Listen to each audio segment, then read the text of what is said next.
Obrigado pelo convite, é uma satisfação estar aqui com vocês.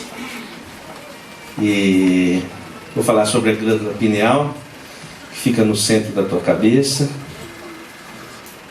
Eu acho que é muito importante a gente saber o que a gente tem dentro da cabeça,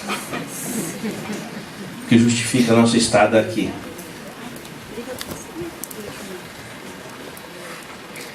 Agora é interessante que eu fiquei refletindo o que tem a glândula pineal a ver com aspectos socioambientais, né? E tem tudo a ver. Porque a pineal fica bem no centro do cérebro. Você vai encontrar a pineal desde a pineal filogeneticamente é muito antiga. Peixe tem pineal, por exemplo. E quando a cabeça do animal é translúcida, a pineal tem retina, como a retina dos olhos, e capta a luz de forma direta. A nossa cabeça, por não ser translúcida, a pineal ela teve uma transformação. Ao invés de captar a luz, ela capta o magnetismo de forma direta, porque o magnetismo transfixa a caixa craniana, e a luz é captada pela retina dos olhos. Da retina vai... Porque nem tudo que você capta pelos olhos vai formar imagem. Parte da luz que você capta vai para regular a pineal. Uma das formas de regulação da pineal é a luz. Então a luz entra pela retina, vai pelo nervo óptico até o hipotálamo. O hipotálamo fica próximo do céu da boca. Dá uma sentida. Fica um centímetro acima. E do hipotálamo desce para o pescoço um nervo e forma um gânglio, chamado gânglio cervical superior. E desse gânglio vai um nervo, e aí entra no meio do cérebro e inerva a pineal, que é o nervo do conário. Eu só estou devolvendo para vocês o que é de vocês. Então, por essa trajetória, a luz vai regular a pineal. Toda a estrutura que regula a pineal é chamada Zeitberger. Então, por exemplo, uma das estruturas que regula a pineal é a lua. Só que a lua vai regular a pineal não é pela luz, é por mecanismos semelhantes ao, por exemplo, como o mar fica de maré cheia ou de maré baixa, conforme a lua, vamos dizer assim, cicla, não é? Então a pineal também é sensível à lua. E a lua é o Zeitberger que regula os hormônios reprodutivos e sexuais. Por isso que uma mulher, ela tem, a gravidez tem um ano lunar certinho. Porque a pineal, a lua emite uma mensagem para a pineal, e a pineal vai se regular no que diz respeito ao ritmo dos hormônios sexuais e reprodutivos, vai ser regulado de acordo com a lua. Uma ovulação na mulher tem 28 dias, é um mês lunar. Não é? Ninguém vira lobisomem de dia, vira à noite. Você não faz uma serenata de dia, você faz uma serenata à noite, porque a sexualidade rola à noite, porque o Zeitberger é a lua, não é? De lua cheia que os lobos uivam, não é? E por aí vai. E então, esse comando, que é chamado comando mensal, lunar, ele é um Zeitberger também de comando da pineal e comando do ritmo do organismo. O Sol comanda o ciclo circadiano, vigília e sono. Por exemplo, quando abaixa a luz assim, 20 minutos de luz baixa, a sua pineal já começa a produzir mais melatonina, que é um hormônio. Aí essa melatonina, ela dá sono, por aí vai. Entendeu? Então a glândula pineal, ela vai ser responsável por captar as ordens rítmicas astrofísicas, para que nós estejamos conectados com a mesma fonte e haja uma coordenação entre os seres vivos.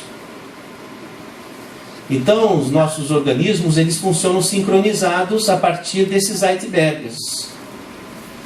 E assim também os animais. Então, nós estamos em sincronicidade com a natureza, porque nós captamos as ordens de comando rítmico das mesmas fontes. E aí nós traduzimos essa fonte para o nosso organismo de uma forma equalizada. Estou sendo claro na questão? Então, a glândula pineal, ela nos conecta com a biosfera. Ela faz com que a gente responda de uma forma uniforme e coordenada, referentemente às transformações astrofísicas. E isso nos coloca em sincronicidade rítmica, e cada espécie tem a sua ritmicidade, e assim a natureza se compõe. E nesse contexto é que a pineal tem a ver com aspectos socioambientais. Acho que convenci, foi convincente a argumentação? Eu tinha que encontrar algum ponto de referência, não é? Mas de fato é essa a motivação. Veja que coisa interessante. A pineal, ela está habilitada por mecanismos que não se conhece muito bem a captar informações astrofísicas, Sol, Lua, informações astrofísicas desconhecidas e que coordenam vários ritmos hormonais no organismo, etc. Né? E eu fiquei refletindo a seguinte questão: se nós formos pensar na imortalidade do ser, que é uma hipótese, eu gosto de pensar essa questão do ponto de vista de raciocínio crítico científico. Tirar um pouco do monopólio desse assunto que está na mão das religiões, tirar esse monopólio das religiões e trazer para a nossa reflexão aqui. A vida após a morte do corpo físico, quer dizer, a consciência, a personalidade, ela persiste após a morte do corpo físico. Essa é uma questão que não foi respondida pela ciência, nem sim nem não. O que é um caminho interessante, porque a hipótese de a vida continuar após a morte do corpo físico é uma hipótese que, não tendo sido testada, não foi pesquisada de forma mais consistente. Então é um campo aberto dentro da ciência, e eu participo dessa hipótese de que o corpo, se morre o corpo, a pessoa mantém a consciência, não é? Veja, eu já morri uma vez e aconteceu que eu vi os médicos me ressuscitando.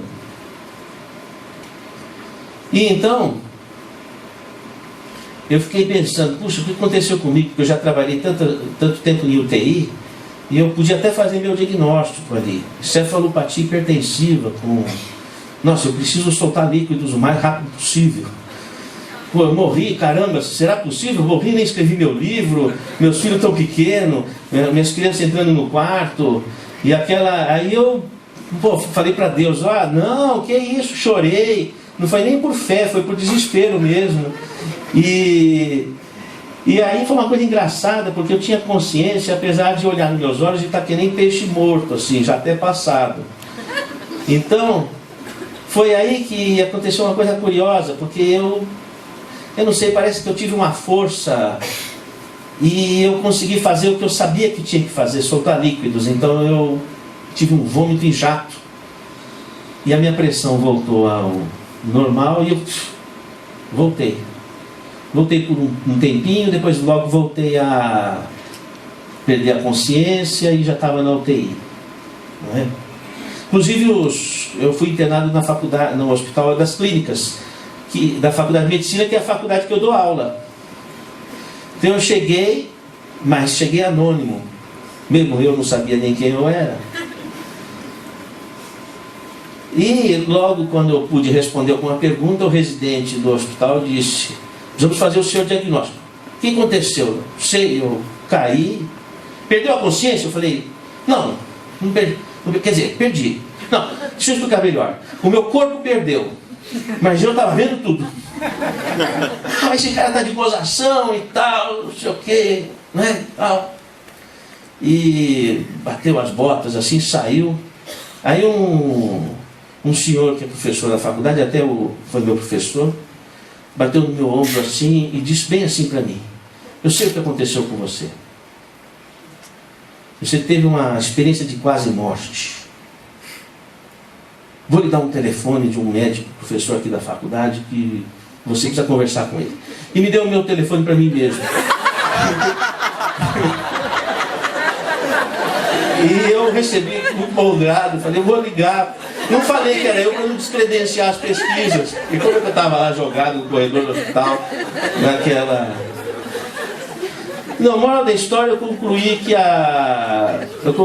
a morte não existe, que a gente sobrevive à morte do corpo físico.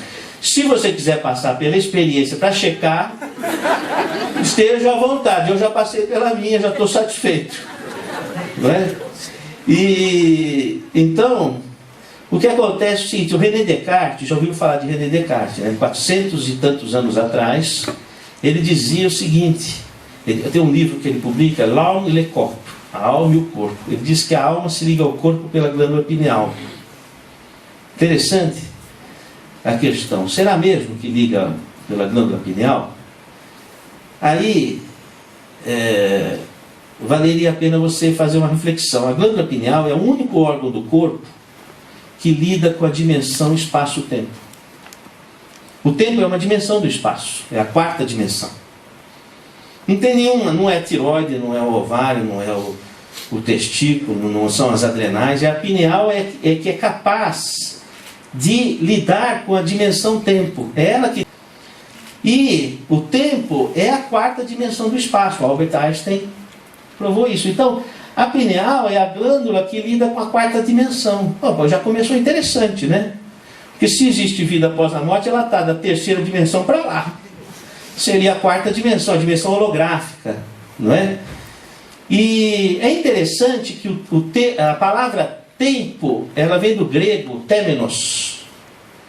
Temenos significa o espaço onde o espírito se projeta sobre a matéria, porque na época da Grécia Antiga o tempo não era de relógio, o tempo era tido como sendo o comando rítmico que a espiritualidade exercia sobre a natureza. Então era o temenos. Então o espírito, a divindade, reagia sobre a natureza e criava a sequência dos fatos, dos eventos e etc. Então era o temenos. Da palavra temenos surgiram duas. A palavra tempo, que perdeu aquela concepção de espaço, depois ganha quando Albert Einstein esclarece que o tempo é a quarta dimensão. E a palavra templo, que manteve a concepção de espaço onde o espírito se projeta sobre a matéria, onde a divindade se projeta sobre a matéria. A palavra templo manteve essa concepção.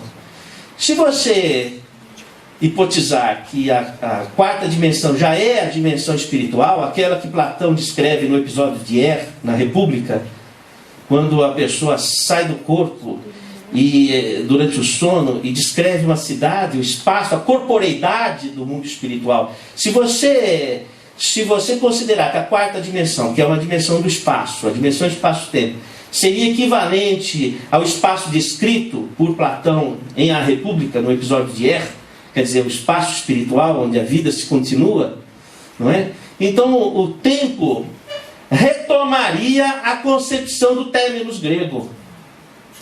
E a pineal lida com esse domínio. O que é a outra dimensão, a dimensão espiritual? É a Lua? Não. É o Sol? Não. É outra galáxia? Não. É outra dimensão, que também é um espaço astrofísico. Então a pineal ela tem essa habilidade astrofísica. Então faz sentido quando o Descartes fala, é o ponto onde a alma se liga ao corpo. E portanto, pensaríamos que a pineal seria como uma antena. Sabidamente a pineal capta magnetismo e transforma em neuroquímica. Sabidamente. A partir de experiências já foram publicadas na revista Nature na década de 80, a mesma onde publicou Charles Darwin.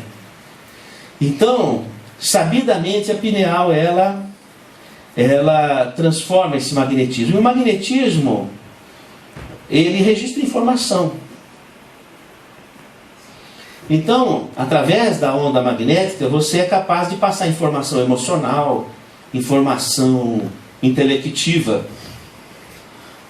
E a pineal, captando isso, ela vai trazer esse registro para o corpo. Não sei se fui claro na ideia. Vamos dizer que nós estamos falando de uma forma heurística. O que é heurística? Heurística é quando você tem algum conhecimento que não teve ainda uma comprovação científica cabal, mas possui estrutura suficiente para que a ciência comece a pesquisar. Por exemplo, quando Albert Einstein publica a teoria da relatividade, ele fala heurística da relação massa e energia.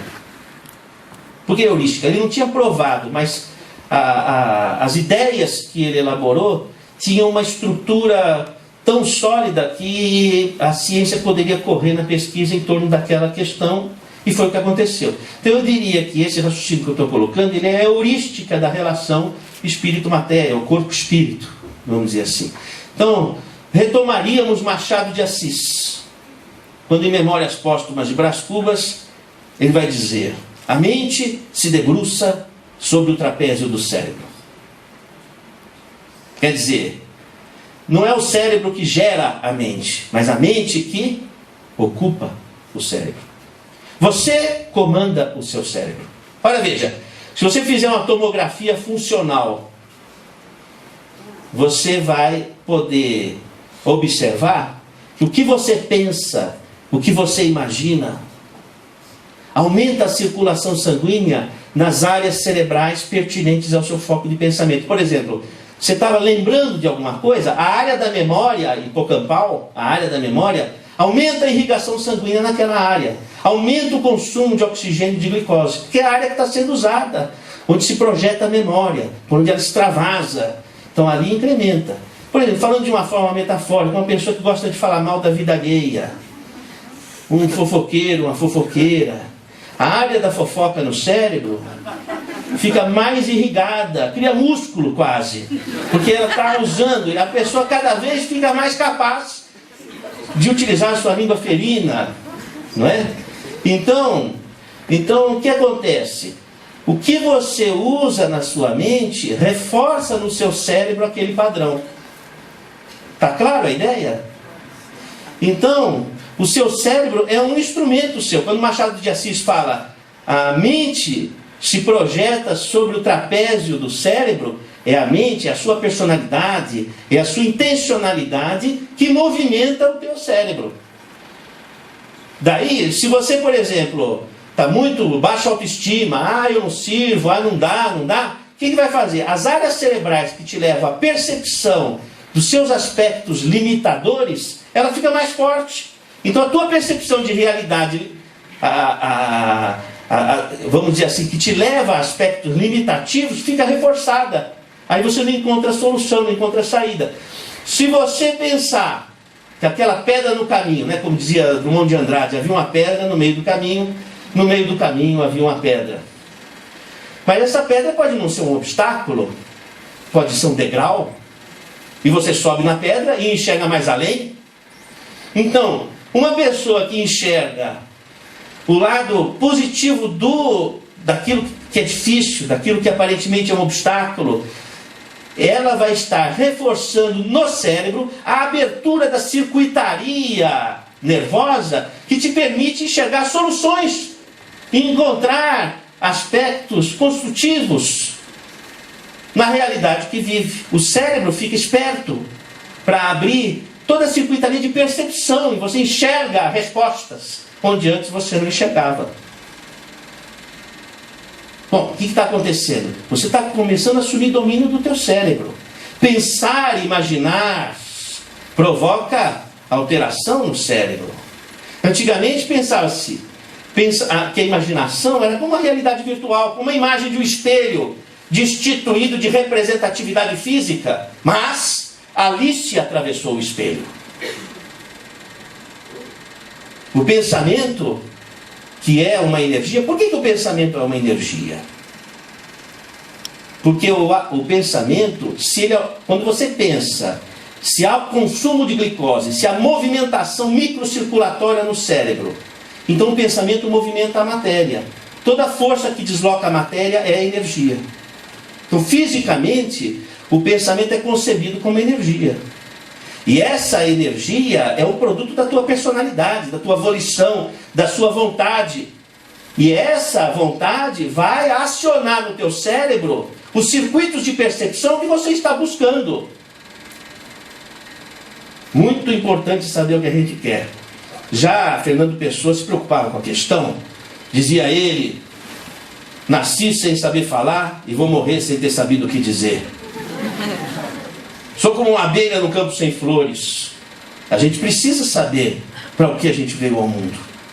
Qual é a sua missão?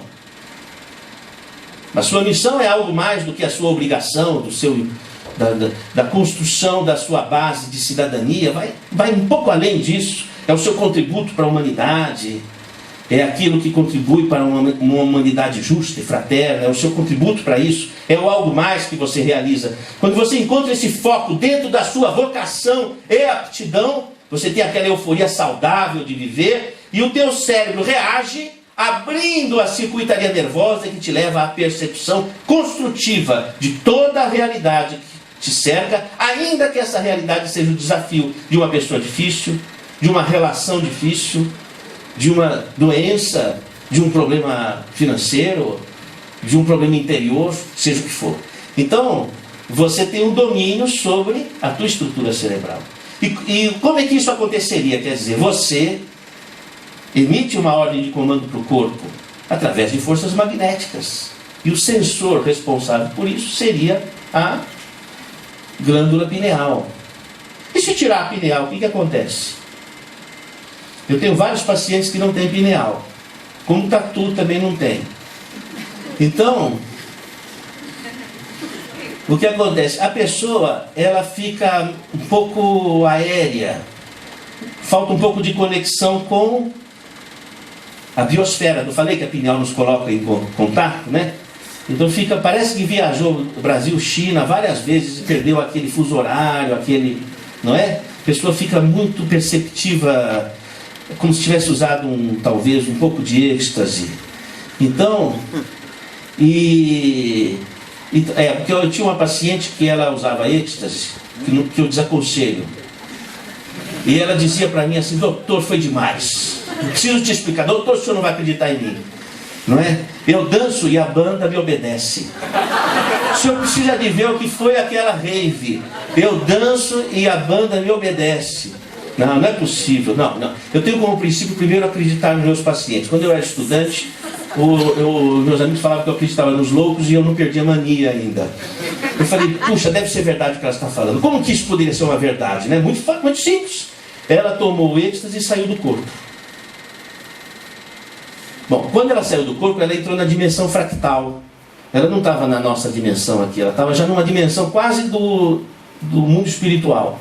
No meio do caminho, né? Dimensão fractal. Não era a quarta dimensão, é 3,5. O que acontece com os harmônicos do som quando percorre a dimensão fractal? Qual é a velocidade do som aqui no nosso ambiente? 340 metros por segundo. Uma rave grande, ela estando mais distante, uns 500 metros, meio quilômetro mais ou menos, ela estava de distância da banda. Então o som que bate lá demorava quase 2 segundos para chegar no ouvido dela. Mas só que ela estava desdobrada. Quanto demora o som para chegar numa pessoa ali em cima? Imediato. Então ela ouvia o som da banda e já mandava uma ordem de comando para o corpo. Quando o som chegava no ouvido, ela já estava dançando.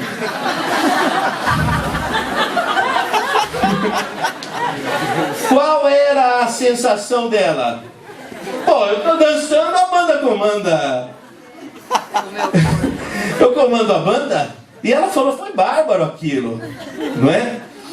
Isso acontecia com os iogues. 5.000 anos antes de Cristo, os iogues, eles eram um povo que tinha domínio do cavalo. aquele domínio do cavalo se dava, porque não tinha estribo, não tinha sela, não tinha nada disso. Aquele domínio do cavalo se dava porque ele entrava em desdobramento e ele antevia o movimento do cavalo. Então ele tinha perfeito domínio. Então era um povo que, yoga quer dizer jugo, que conseguia domínio ou subjugar o cavalo. Depois, esse tipo de postura de desdobramento que permite a antevisão, que acontecia num estado depois de Zen, chamado de Zen, de Nirvana, não é? É um status mediúnico, um status de semitranse. Então a pessoa tinha um domínio, era um treinamento que eles faziam, eles iam os cavaleiros. Depois disso vai para o Zen budismo, naquela figura do menino que não sabia o que fazer com o laço que estava na mão, aí ele encontra um boi. O boi é o problema. O que eu faço com esse boi? Vou laçar o boi. Ele laça o boi reluta, ele sobe em cima do boi, o boi reluta e acostuma. Está dominando o problema. Aí ele vai até a casa dele, conduzindo o boi desiste, dorme, e ele dorme em cima do boi. Resolveu o problema. É subjugar o problema. É o Zen do Zen budismo. Não é? Daí Jesus Cristo fala, meu jugo é leve, quer dizer, minha yoga é leve, meu fardo é suave. Porque naquele estado de transe, de desdobramento, onde o amor fulgurava, ele tinha domínio sobre as coisas. Fácil. Como o yogi tinha domínio sobre o cavalo, daí jugo, não é? Então, acontece que a moça com o êxtase, ela não tinha domínio de nada, ela estava meio confusa. Mas se ela soubesse fazer a mesma coisa que o êxtase, mas sem precisar do êxtase, porque o êxtase te leva para o transe, mas você não sabe voltar. Esse é o problema. Agora, quando você vai por você sabe voltar. E esse mecanismo todo tem a ver com a glândula pineal, que faz essa ligação e tem uma elasticidade. E mais do que isso, a pineal ela é uma antena, ela pode captar e você sentir o que o outro sente. Ou pode captar uma personalidade de uma pessoa que já morreu. Como é que é isso? Machado de Assis também vai explicar em O Alienista, para cair no vestibular. Simão Bacamarte, o psiquiatra, ele vai dizer para o seu discípulo, né? Porque Simão Bacamarte ele veio da Europa para implantar em Itaguaí um hospital psiquiátrico e fazer pesquisa sobre a causa da loucura. E lá ele instala, tira das ruas as pessoas que estavam alucinando, delirando, e começam as pesquisas no hospital psiquiátrico, que é o Hospício A Casa Verde. Tinha janelas verdes. E ele tinha os alunos dele. Ele estava em busca da causa da loucura, né? Depois o livro continua interessante, porque ele começa a observar que não eram só as pessoas que deliravam e que alucinavam que eram loucas. Tinha uma pessoa que era teimosa que nem uma porta. Por mais que você convencesse, ela não saía. Ele achou que teimosia era loucura e internou os teimosos da cidade também. Tinha uma pessoa que fala empolada, falava muito mais do que aquilo que realmente era. Ele achou que as pessoas vaidosas eram loucas também, internou. Não é? O hospício, ele começou a ficar rico, inclusive. A mulher dele foi para o Rio de Janeiro, comprou sapatos e vestidos. Ele achou que consumismo era loucura, internou a esposa também. Aí o pessoal se rebelou e tal, o barbeiro da cidade se levanta contra, derruba a Câmara Municipal, precisamos derrubar o hospício, o hospício Casa Verde, precisamos derrubar e tal, se elege o prefeito com essa proposta. Depois ele via que ele podia ter ganhos pecuniários com o hospício, resolve fazer um acordo com o Simão Bacamarte. O Simão Bacamarte achou que a hipocrisia é loucura e internou o prefeito também. Depois, quando ele viu o hospício cheio, ele falou, pô, será que eu que estou louco? Ele resolve desinternar todo mundo e se interna assim, que é o que a gente faz até metade da vida. Que a gente se decepciona com todo mundo. Porque nós sempre vamos decepcionar as pessoas e as pessoas vão nos decepcionar, né? Não se vive sem perdão. Mas nesse livro, o Simão Bacamarte, o psiquiatra, fala para os alunos dele, descobrir a causa da loucura. São espíritos zombeteiros que se intrometem na mente da pessoa e a fazem enlouquecer. Não é? Então, o Código Internacional de Doenças, o CID-10, colocou um diagnóstico muito interessante. Não sei se você já perguntou para o seu médico se você porta essa comorbidade. É o item F44.3, estados de transe e possessão. Já é diagnóstico médico. Hoje o médico é obrigado a saber quando a pessoa entrou em transe ou quando ele enlouqueceu, porque tem uma diferença. Porque a loucura do transe, quando a pessoa não tem domínio e ela perde a crítica da razão, no estado de transe é uma loucura que vem de fora e desequilibra a pessoa. A loucura psiquiátrica é a pessoa que é desestruturada em si. Viu a diferença? É muito diferente, mas nos hospitais psiquiátricos, nos consultórios de psiquiatria, não faz diferença nenhuma. Todo mundo, todos os gatos vão para o mesmo balaio. Os hospitais estão lotados, a psiquiatria está terrível, ninguém acredita mais em nada, a medicina está materialista e a coisa está grave. Então, enche de comprimidos e por aí vai. São importantes, mas há que ter um bom senso. Mas a glândula pineal tem a ver com esse negócio. Você entender como é que esse mecanismo de relação corpo-espírito, e se é verdade que existe vida após a morte, existe uma rede sociocibernética de interações mentais, porque tudo interage no o seu corpo. O que é o seu corpo? O seu corpo é a anatomia que você estudou na escola, mas veja bem, a sua pele não tem Streptococcus epidermidis. Não estou rogando praga, eu estou explicando o que é. É uma bactéria boa. Uma bactéria boa. Se tirar o Streptococcus epidermidis, a pele mofa, cria fungo da micose. Por quê? Porque essa bactéria protege. O intestino, 2/3 do seu cocô é bactéria. Desculpa falar. Mas eu não queria revelar essa. Não é? Você vê, o cineclube socioambiental, eu tenho que falar da socioambientabilidade do corpo. A Escherichia coli, se não é Escherichia coli, não se faz digestão. O trato genital tem bacilos de Doernerline, você não mofa. E então, a boca, Streptococcus salivaris, já não vai ser mais a mesma coisa, é uma chuva de Streptococcus salivaris. Se você fica usando muito Cepacol, muita coisa assim, você mata o Streptococcus salivaris, aí começa a dar sapinho, começa a mofar a boca, vamos falar assim. Porque essas bactérias protegem. Quer dizer, você administra um ecossistema no seu próprio corpo. Bem-vindo à natureza. Você não é só você é uma rede de interação de seres vivos. Não é? Então, assim também a mente. Ninguém pensa ou sente sozinho. A mente, ela caminha por ondas magnéticas. Veja bem, você está na estrada e você tem aquele sem parar. E você vai a 30 metros da porteira, a porteira identifica quem é você, se você pagou a conta. Se não pagou, ela não abre. Ela vai até a tua conta bancária, faz as contas e checa se pagou ou não pagou. Se pagou, ela abre. Como é que ela sabe disso?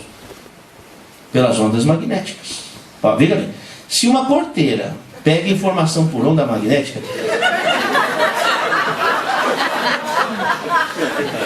quero crer que aqui somos mais que uma porteira. Tem gente que não é, mas estou falando do pessoal lá fora. O pessoal aqui é mais que uma porteira. Então você acha que o nosso cérebro vai ser regido pela serotonina que brigou com a menina? Que o médico fala, não, a sua serotonina brigou lá com a hidroxitriptamina, com a sua adrenalina, e você ficou lelé da cuca. Você acha isso?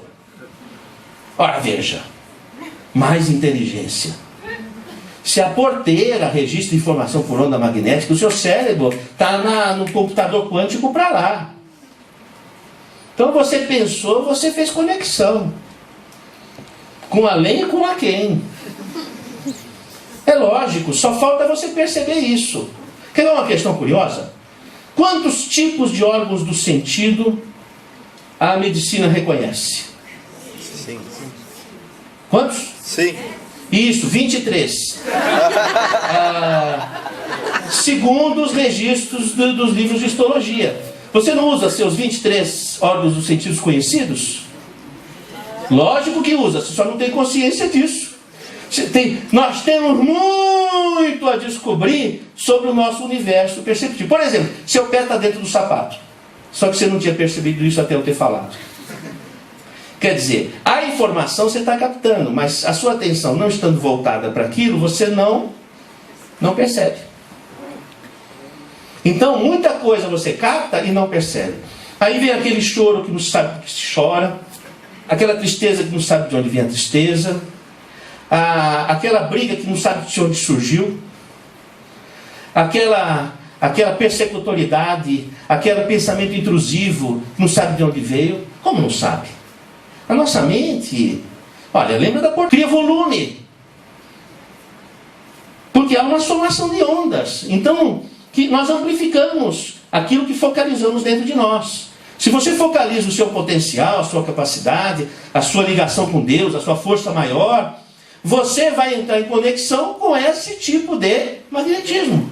E isso amplifica essa força dentro de você. Então, a glândula pineal, quando ela mexe com onda magnética, ela está mexendo com coisas uma usina de ondas mentais. Não é? Acharam importante a glândula pineal? Porque para eu poder começar a aula. Se vocês não acharem importante, então eu fiz o seguinte, eu peguei umas glândulas pineais de pessoas que já tinham morrido, mas eu não matei essas pessoas, elas já estavam mortas, e eu tinha que descobrir a causa mortes dessas pessoas, então eu tive que cortar o cérebro, e aí eu aproveitei e dei uma bicadinha na pineal para tirar uma fotografia. E fiz umas imagens para vocês verem um pouco de glândula pineal que eu queria mostrar para vocês. Vamos lá? Aí, podia apagar essa luz aqui da frente, talvez? Será?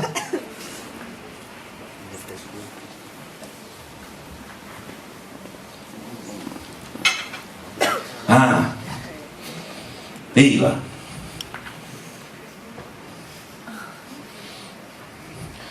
É quase do tamanho de um clítoris. Porque a pessoa fala, que tamanho que é? É pequenininho. É só isso? O clítoris é só aquilo, o que faz?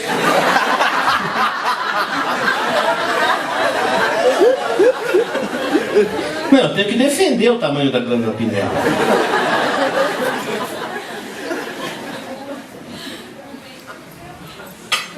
Que vai olhar, o aluno vai olhar, fala, cadê? Aqui. Aonde? Aqui. Onde eu estou pondo a caneta? Debaixo da caneta. Só isso? Aí eu tenho que explicar, né? Que o só isso pode ser muito. Então aqui essa... Vamos ver outra. Que é outra... Era outra pessoa, que é o corpo de uma pessoa que já foi, naturalmente. Aqui, essa daqui, ó. Eu estou olhando para cima. Essa. Não é? Vamos ver outra. Aqui. Uma é diferente da outra. Não tem um com a pineal igual a outra. Como será a sua? É que o convênio não cobre o exame para você ver. Mas, aí outra aqui, olha que bonitinha, parece uma coroinha. Uma vez uma pessoa na internet disse o seguinte, muito bonito, nossa, que sabedoria, uma é diferente da outra, que nem um nariz é diferente do outro. Não é? Mas veja bem, não é a questão. O nariz é diferente do outro porque o nariz, o rosto, ele tem a finalidade de demonstrar as individualidades, as diferenças. Essa é a função anatômica. Quando você tem uma estrutura corporal filogeneticamente muito antiga, vem desde lá dos peixes na evolução, então a tendência é ela se uniformizar entre as pessoas, não é ser diferente, é ficar igual. Então você vai pegar, por exemplo, rins, os rins são iguais. É difícil dizer esse rim é dessa pessoa, esse rim é de outro, assim, anatomicamente. Por quê? Porque é uma estrutura muito antiga, então não tem diversidade. Então em anatomia existe essa questão. Agora, curioso que a pineal é uma estrutura antiga e uma é diferente do outro. Não é? Inclusive nos animais, você pega, por exemplo, pineal de cachorro é muito pequenininho demais, quase que você não vê. E às vezes nem vê. Apesar de cachorro ser o que você bem sabe, né?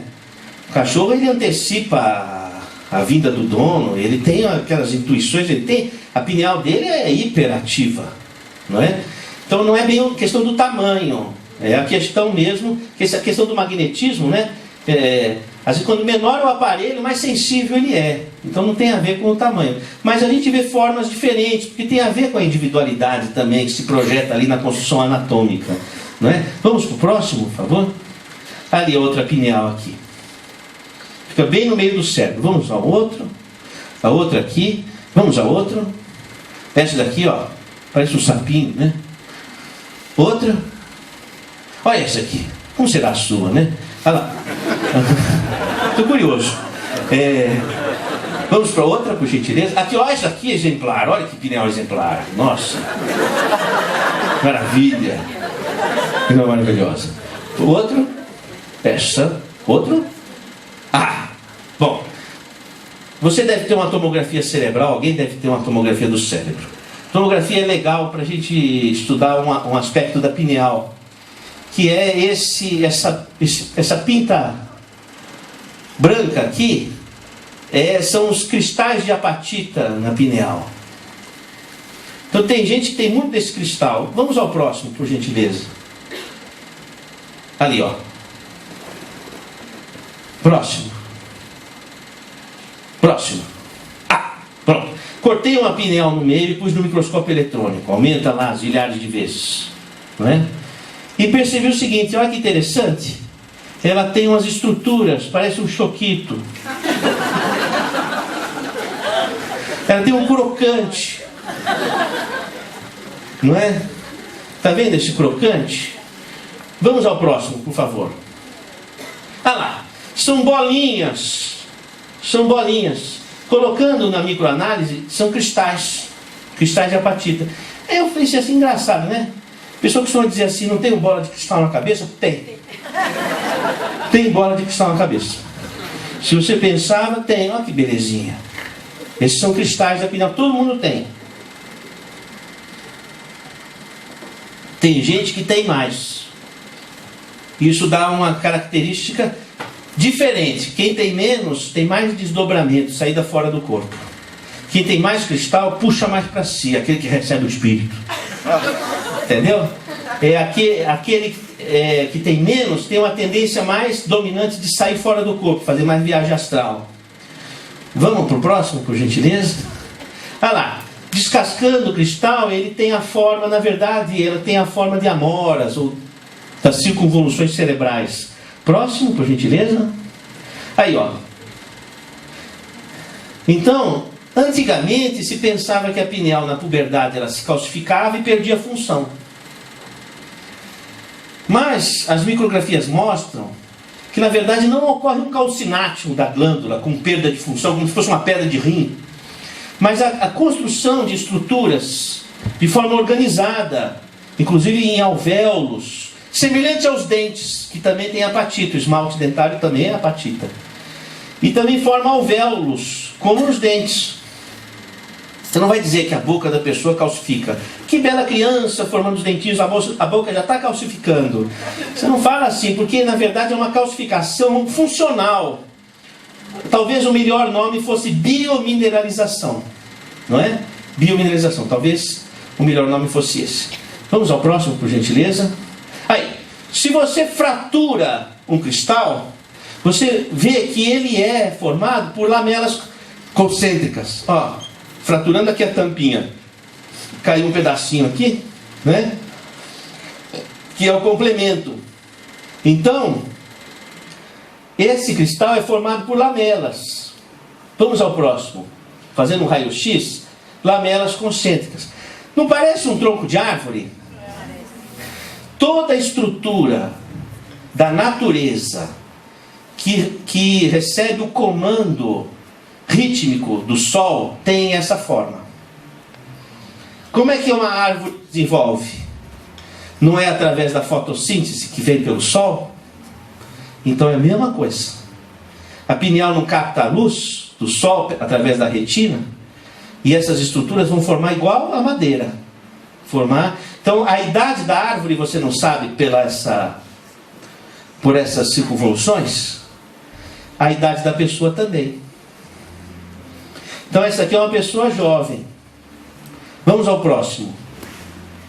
Essa é uma pessoa de mais de 80 anos. Tem muitas lamelas e finas, e elas se acavalam. Então acontece semelhante a uma árvore. Tá? Porque do mesmo jeito que a árvore capta o sol pela fotossíntese, nós captamos o sol pelas vias anatômicas, neuroanatômicas, para regular também o nosso corpo. Só que a gente não faz exatamente a fotossíntese. Embora muitas vezes há pessoas que ainda vegetam. Olha, eu vou dizer vegetar. Quando eu digo vegetar, é a pessoa que tem muito a realizar e não faz. Não estou falando de certas metáforas negativas, quando se fala, por exemplo, de pessoas portadoras de deficiências extremas, não é? Porque a pessoa portadora de deficiências extremas é um espírito lutando com um organismo com expressões de percepção que nós desconhecemos.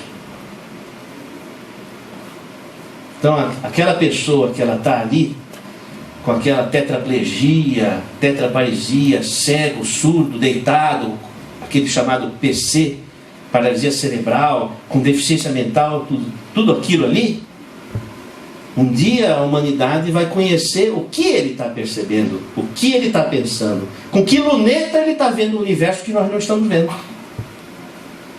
Então aquelas pessoas estão trabalhando com recursos que nós desconhecemos. Então é diferente, estou fazendo alusão ao jurista que diz que os anencéfalos, eles vegetam. A nossa ignorância não chegou ao ponto de saber que tipo de realização e de percepção, com que luneta esses nossos irmãos, seres humanos com direito à vida, enxergam o mundo. É isso que estou dizendo, não é? Eu falei, o vegetar é às vezes a pessoa inoperante diante da missão que tem a realizar. Vamos ao próximo slide, por gentileza. Isso aqui é interessante. Olha, esses cristais, eles têm circulação sanguínea. Então aqui são vasos sanguíneos. Então são estruturas vivas. Tá? Por que eu fiz questão de fotografar essas estruturas? Para mostrar que esses cristais são ativos. Não são um calcinate como uma pedra de vesícula ou uma pedra de rim. Eles estão com uma função, eles têm circulação. Então existe troca metabólica, interatividade. Então quando há todo aquele jogo magnético, isso daí reflui para a circulação. E a circulação chega em tudo quanto é parte do corpo. Com quantos dias depois da lua? Quantos dias? 21 dias depois. 21 dias depois da lua de mel, depois que você virou os olhos, o coração está funcionando. Por quê? Porque ele precisa mandar sangue. Os vasos sanguíneos estão se formando ali para mandar sangue. Sem sangue não funciona nada. E o que tem sangue tem função. Então aqui, esses cristais têm função. Até é interessante, no embrião, a mesma área que forma o coração, forma a boca. Nunca viu o coração saindo pela boca? É o primeiro arco branquial. E também forma as mãos. Nunca sentiu o coração na mão? Por isso que o beijo é uma doação do coração, e estender a mão também é estender o coração. É um reflexo atávico da vida embrionária. E a pineal, ela recebe essas emissões do coração, através dessa microcirculação que torna a pineal o órgão mais irrigado do cérebro. Tá? Portanto, com uma função presumida importantíssima. Vamos ao próximo, por gentileza. Como é que seria isso? Isso fui eu que desenhei, quer dizer, me desculpe, pode fazer análise psicológica da limitação cognitivo-motora e tal. Não me lembro como é que eu fiz esse círculo tão perfeitinho. Mas, aqui estão os cristais. Eles são diamagnéticos, eles repelem, eles rechaçam o campo magnético. Tá? Porque tem muito elétron na superfície. Então o campo vem, bate num cristal, ricocheteia para o outro, que bate e ricocheteia para o outro. O que acontece aqui? Há um sequestro do campo. É como, por exemplo, vamos supor, você tem aqui uma pessoa pensando ela emite o pensamento que vem por onda magnética, e aquele pensamento entra no teu cérebro por esse mecanismo. Então, quando a pessoa recebe um espírito, não é que o espírito entrou dentro do corpo da pessoa, é que ele mandou uma emissão, por exemplo, de ódio, de mágoa, e foi lá e você registrou aquilo, e aquilo impressiona as suas emoções. Aí você sente algo que te incomoda, que você não sabe de onde veio. Então,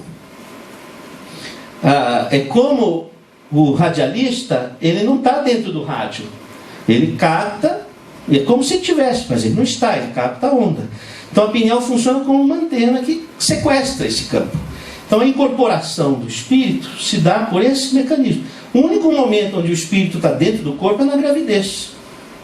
Aí é uma incorporação literal, não é? Por isso, inclusive, você veja que interessante, a mulher, quando ela está no pré-menstruo, como é que é o corpo da mulher no pré-menstruo? Ela está com útero, com endométrio, pronto para receber o embrião, não é? Os seios com os ductos lactíferos proliferados. Ela está com um corpo parecido com um corpo de grávida, é ou não é? Ela está pronta para receber um espírito. Se não veio o espírito reencarnante, veio o espírito de porco. Ela fica louca. Entendeu? Agora, se ela tiver boa sintonia, pode vir uma luz, alguma inspiração do alto, não sei, alguma coisa. Por isso que a sintonia é bom, senão dá muito sintoma. Que a pessoa, a mulher no pré-menstruo, ela está captante. Ela está captante porque ela vai receber uma outra pessoa, ela está preparada para isso. Só que se ela não recebe uma outra pessoa, ainda assim ela está aberta para receber o que é, do ponto de vista, não é? Então é muito sintomático, a TPM é muito mediúnica, vamos dizer assim, não é? Eu poderia dizer que a transa é um transe, porque é uma sessão, você transa, um incorpora o outro, não é? Que o transe mediúnico da relação sexual é uma incorporação mútua, de duas pessoas que se amam. Então ocorre a sintonia de almas e os corpos se atropelam. E aí depois disso pode vir a materialização de um espírito que entra dentro do útero. Começa ali a desenvolver-se. É uma sessão espírita.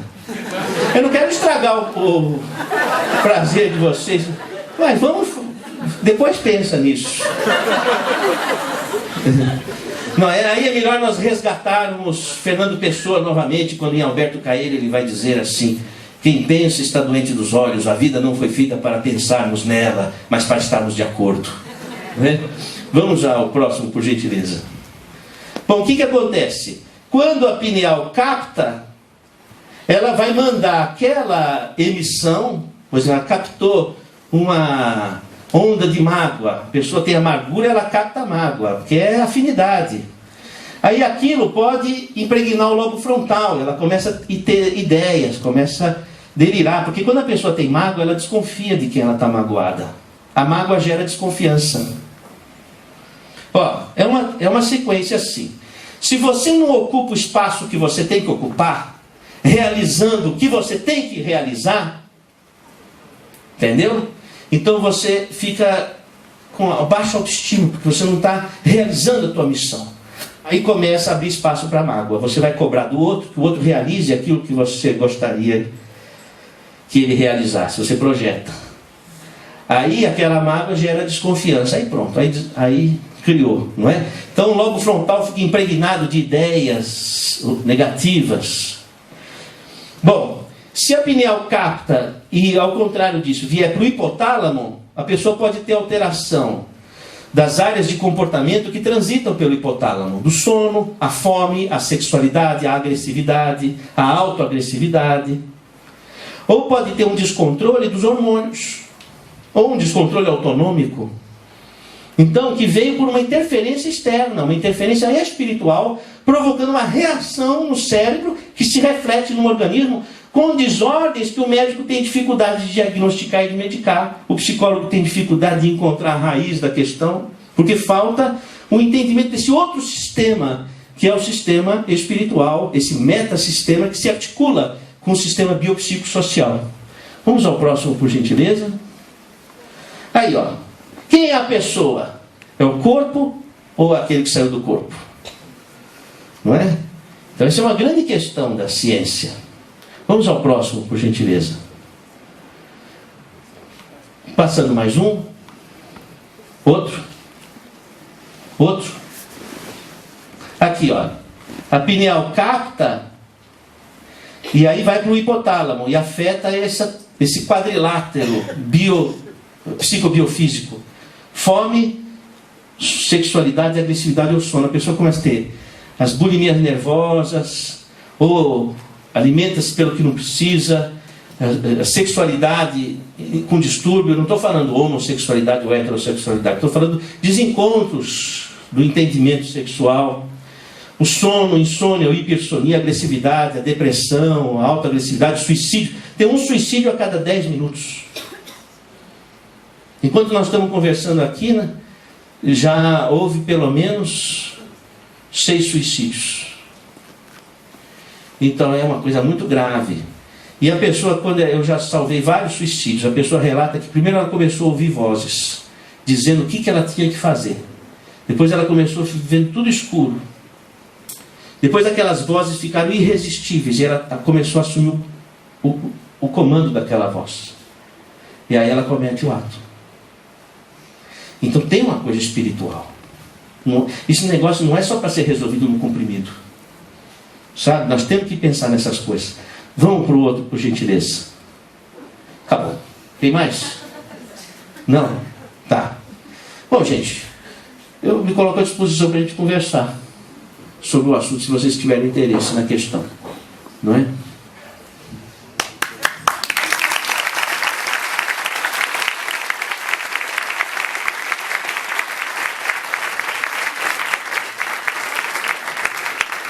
Como é que faz? O pessoal que pergunta pega o microfone também? Só um minutinho. Tá ok.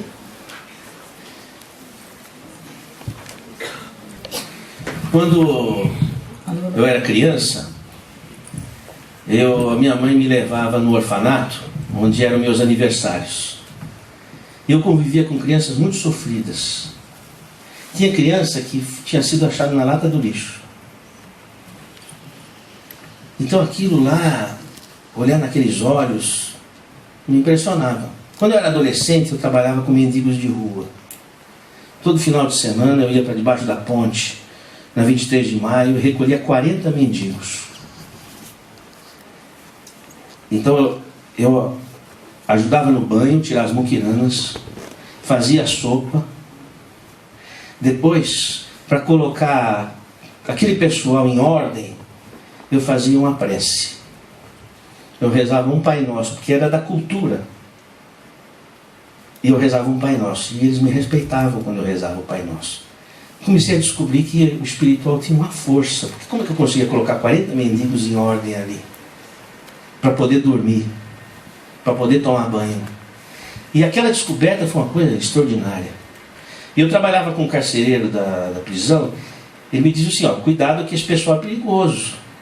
Não é? Você vai ter que ter moral. Se você não tiver moral, você não leva. E uma vez um rapaz, que eu não deixei ele entrar porque ele estava bêbado, porque eu não deixava ele entrar quando estava alcoolizado, para não incentivar o álcool. Aí ele pôs uma faca no meu pescoço. Eu olhei bem nos olhos dele, com muito amor. E ele baixou a faca. E saiu. Voltou no dia seguinte sem beber. Comecei a descobrir a força do espírito. E depois eu entrei na faculdade de medicina com 17 anos, no Hospital das Clínicas. Aquilo é um sofrimento incalculável. Incalculável. Eu tive uma paciente, quando eu era estudante, que ela tinha um tumor de intestino que crescia rápido. E saía cocô pela boca, que não tinha como sair por baixo. E eu chegava no quarto, sem saber o que falar para ela. Bom dia!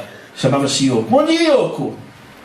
Como está? E ela sorrindo com os dentes sujos de cocô ia me dizer, bom dia, doutor. Né? E a barriga aberta, porque aquele tumor vazava. 24 anos de idade. E eu chegava de manhã cedinho, de cabeça baixa, por que eu ia falar? E aquela mulher de 24 anos, com a barriga aberta, sorria para mim com os dentes sujos de cocô e dizia: bom dia, doutor. Então eu fui descobrindo a força do Espírito. Porque às vezes você convive com uma pessoa debaixo do mesmo lençol e passam-se anos e você vai dizer: você nunca me viu, você nunca me reconheceu. Porque não é o corpo, é o Espírito. E às vezes uma pessoa que deixou saudade tão distante que você já não toca mais e ela faz acelerar teu coração. É o Espírito. Como é que eu não haveria de descobrir o Espírito? Porque o que é enxergar uma pessoa se não é compreendê-la? O que é ver um Espírito? É enxergar o outro. É compreender o outro. E você só compreende uma pessoa se você ama.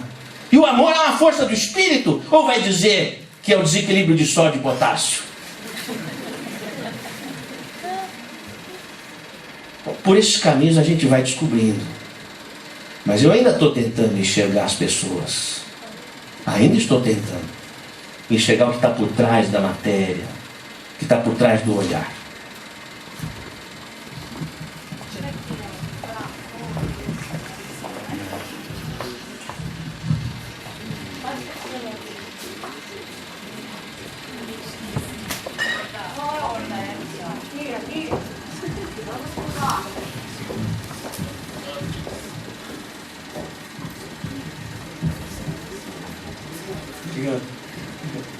Boa noite. Boa noite. Na verdade eu vou aproveitar e vou fazer 2 perguntas, mas eu acho que vai ser tranquilo. Também pretendo ser objetivo. O senhor comentou que a glândula pineal, sendo um órgão de captação eletromagnética, qual é a frequência de captação dela? Existe esse registro? Né? Porque se ele é um órgão de captação eletromagnética, considerando exatamente isso, captação eletromagnética, por que a nossa pineal ainda, por exemplo, não faz ligação de celular transmitindo zeros e uns e tal? O que eu quero dizer é, assim, eu fico à vontade para brincar com o assunto, porque o celular também transmite eletromagneticamente, né? Então, assim, não estou dizendo que existem pesquisas que podem favorecer isso, mas qual é a frequência de captação da glândula, né? E a segunda é aquelas pineais que o senhor abriu, também tratando da relação com o espírito. O espírito daquelas pessoas que o senhor abriu a pineal, deixaram o senhor fazer isso?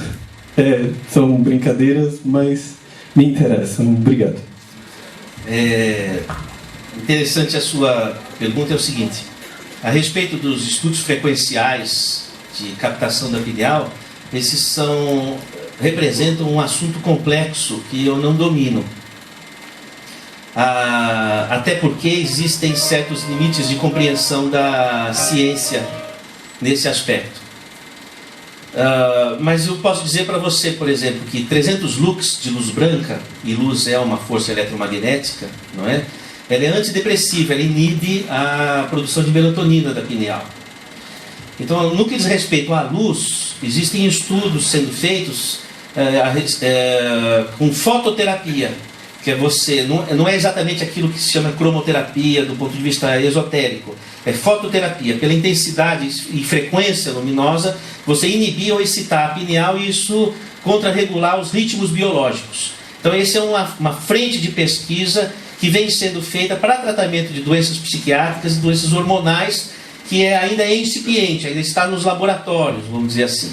Do ponto de vista de magnetismo, não é? Esse assunto é um pouco mais complexo, porque os estudos que são feitos em animais de laboratório e que não correspondem muitas vezes àquilo que diz respeito ao anima nobile, ao homem. Mas, vamos dizer, você falou do celular, é muito mais do que o celular, né? Tanta coisa cai na nossa caixa postal e a gente não pesca, entendeu? Por falta de se ligar. E eu acho que a gente pode fazer esse exercício de buscar na nossa caixa postal tanta coisa que as pessoas estão querendo dizer para a gente, que a vida está querendo passar para a gente. Às vezes a gente não pesca por falta de ouvido ou por falta de abrir o celular e ver a nossa caixa postal. Quantos registros estão ali marcando o nosso corpo, a nossa consciência. E aí eu acho que a frequência que permitiria essa captação íntima é a frequência do amor, da solidariedade, do perdão, da simplicidade, da fraternidade. Eu acho que essa frequência seria perfeita para conseguirmos acessar essa caixa postal. Oi, aqui.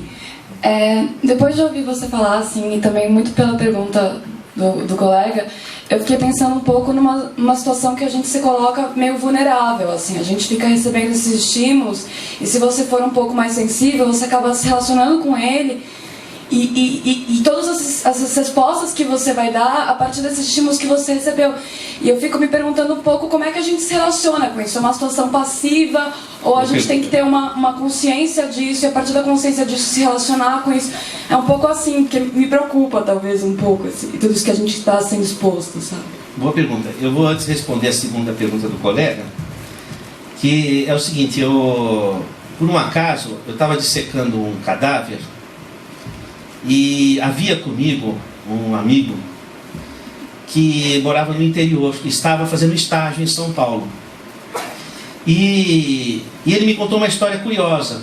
Ele disse o seguinte: naquele horário que nós estávamos fazendo aquela autópsia, funcionava uma sessão mediúnica num centro espírita que a mãe dele frequentava na cidade onde ele morava.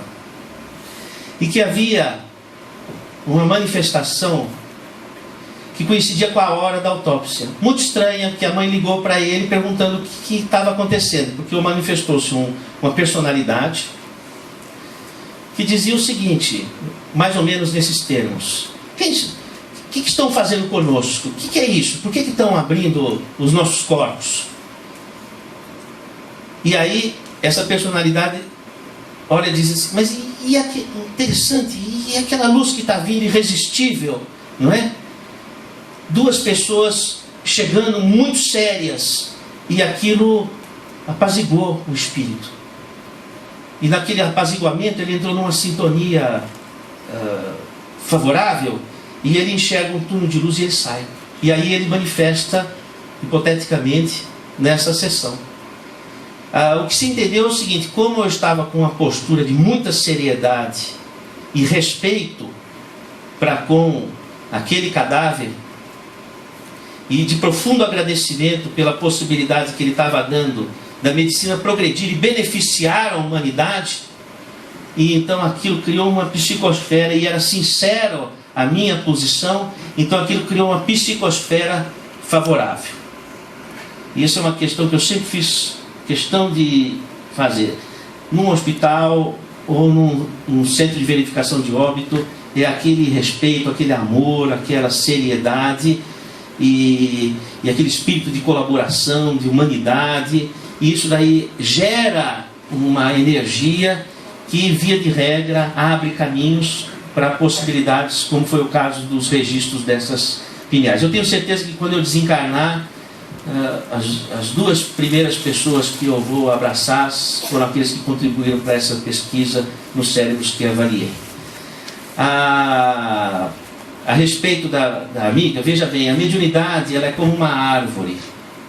Você vai abrir uma copa para o além, mas precisa ter raiz, que é o que você realiza no mundo.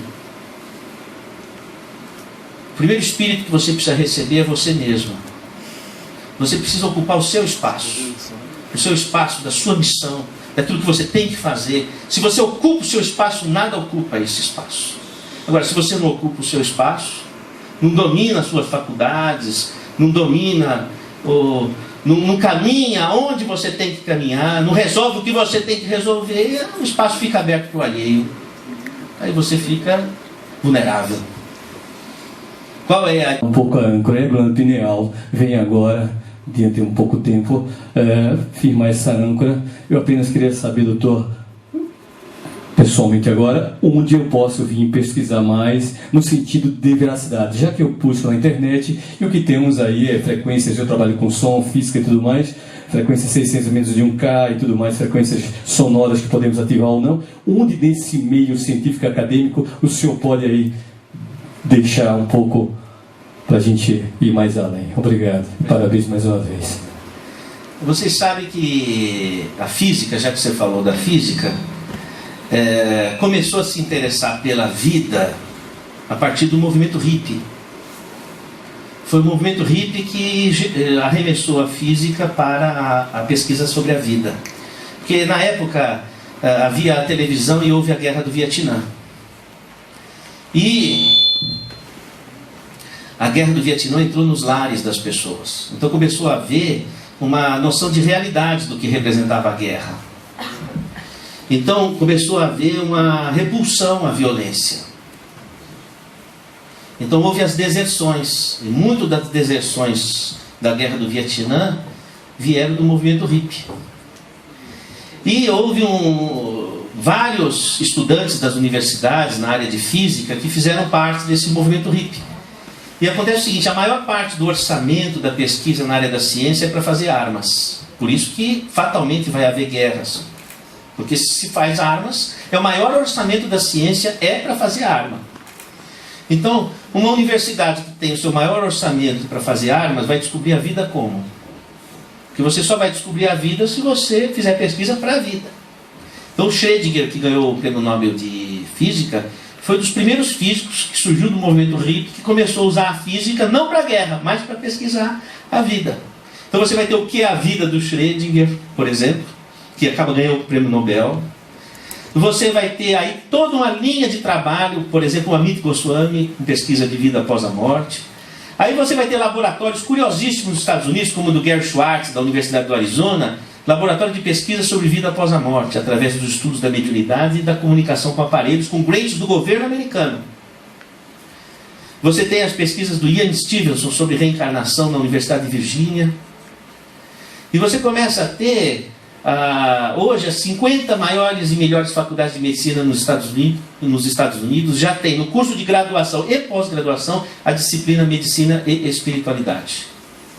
E a Organização Mundial de Saúde já coloca que a saúde não é só não ter doença, tem que ter qualidade de vida. E qualidade de vida envolve o sistema espiritual. E diz, os médicos precisam pesquisar a semiologia do sistema espiritual. E aí começa a haver uma abertura imensa. Você sabe que tem mais pesquisa científica na área médica sobre espiritualidade do que sobre o efeito do exercício físico na saúde?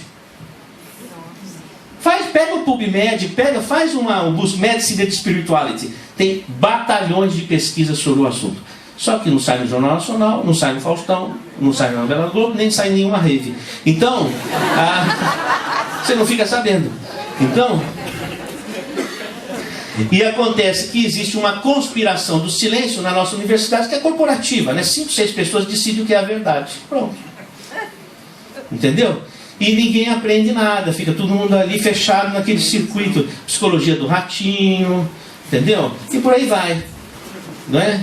Então, nós temos que revolucionar isso, nós temos que repensar essa ciência. Pessoal, tem várias pessoas aí querendo fazer perguntas, a gente adoraria ficar num bate-papo mais prolongado, mas a casa tem um horário, a gente vai colocar só mais uma questão, eu peço desculpa aos vários inscritos, mas a gente vai ver no segundo semestre, né, Danila? Repetir aí o bate-bola, a gente vai encerrar aqui com uma pessoa que está inscrita desde o começo. Obrigada. Doutor, minha pergunta é sobre os pensamentos. Você disse que os pensamentos eles movimentam matéria dentro do processo cerebral e por isso eles geram energia, eles são energia. Depois você colocou que eles se movimentam por afinidade, aí num campo mais metafísico. Eu queria saber se dessas duas colocações a gente pode entender que os pensamentos, por existirem enquanto energia e por se movimentarem por afinidade, se eles seriam instâncias autônomas que estariam trafegando ao nosso redor e que por exemplo, um poderia passar para o outro. E isso explicaria aí uma série de coisas como sincronicidade, coincidência, e, enfim, essa é a minha pergunta. A questão, essa não é uma questão metafísica, é uma questão biofísica ou psicobiofísica, tá? Porque é por ondas magnéticas. E as ondas magnéticas, elas entram em sincronicidade ou não, conforme o padrão. Então, nós criamos uma psicosfera. Por exemplo, existe uma psicosfera de interesse nesse grupo. Existe uma empatia. Então, é uma psicosfera que está sendo criada aqui. Uma psicosfera de esperança ou de perspectiva. Então, esse território mental, ele foi criado, ele é uma estrutura. E essa estrutura reage no sistema. Por isso que é importante a gente cuidar do pensamento, cuidar das emoções, da palavra, da atitude, como a gente cuida de um jardim. Aí a gente constrói a nossa realidade. A nossa realidade é uma construção de atitudes. O que é o karma? Karma quer dizer atitude. Você sai do karma se você muda de atitude. Então essa transformação de atitude na direção do amor, que é o perdão, é a humildade, a solidariedade, é a simplicidade, é a fé, é a coragem, é a alegria. Esses instrumentos de vida, quando a gente projeta nas nossas atitudes, nas nossas palavras, a gente constrói, e a nossa realidade se reflete, né, a partir dessa construção. Que a gente costuma muitas vezes reagir é catártica, é emocional. As coisas acontecem e eu reajo. Eu não me entendo como construtor da minha realidade. E fico como estrutura passiva e receptiva desse sistema. Mas não é assim. Você é ator da tua vida. E aí você, de acordo com a sua ação, com a sua palavra, com a sua atitude, você constrói o porvir. Então, a mesma coisa acontece quando você coloca a culpa dos seus problemas na outra pessoa. Então você delegou o seu bem-estar ao outro. Quer dizer, a tua vida só vai mudar se o outro mudar. Você está na mão da pessoa. A culpa é sua. Por causa de você eu estou assim. Então, depende da pessoa a sua felicidade. Você perdeu o domínio de si. Agora, se você encontrar a sua cumplicidade com aquilo que te magoou, então, eu também fui cúmplice disso, por alguma atitude, por não ter tomado uma posição adequada, que talvez eu não saiba agora, mas sou cúmplice. Se eu fui cúmplice do que me aconteceu e me magoou, eu também sou o articulador da transformação dessa realidade. Então, na medida que eu também assumo a minha cota de culpa, não no sentido de cultivar a culpa, mas no sentido de entender a sua participação naquele roteiro que te magoou, que te marcou, na medida que você assume essa responsabilidade, você também assume que você tem domínio de transformação. Então nós temos que assumir domínio sobre a vida que nos pertence. E aí nós vamos construir, gerando o pensamento, materializando o sentimento e o pensamento em atitudes, em palavras. Palavra tem uma força incrível. Não se deve jogar conversa fora e palavras fora, que tem muita força. E isso pode construir ou destruir. E tudo isso não é metafísica, isso é psicobiofísica.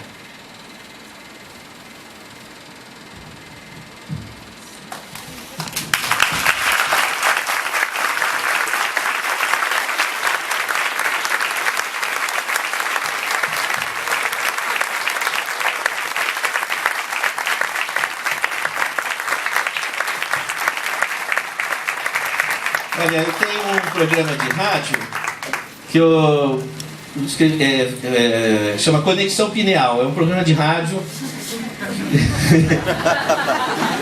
que na verdade é assim, é enxergar a vida de forma holográfica. A Conexão Pineal é tudo que representa essa conexão holográfica, né?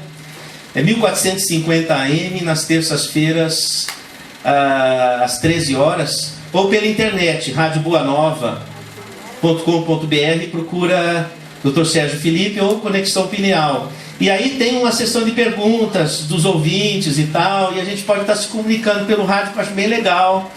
Também uma forma interessante de comunicação.